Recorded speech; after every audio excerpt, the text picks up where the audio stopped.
మన దేవుడి పేరు ఏం పేరు? ఉన్నవాడు.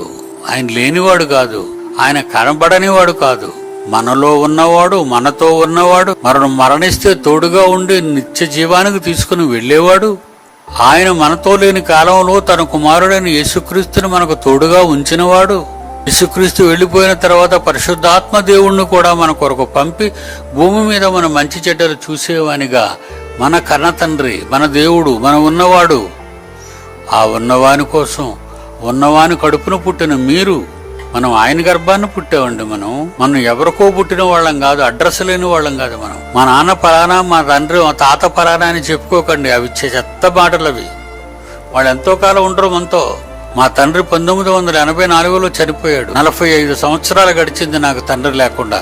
కానీ లేని తండ్రి కాదు నాకున్నవాడు, ఉన్న తండ్రి. ఆయనే పరలోకముందున్న మన కన్న తండ్రి.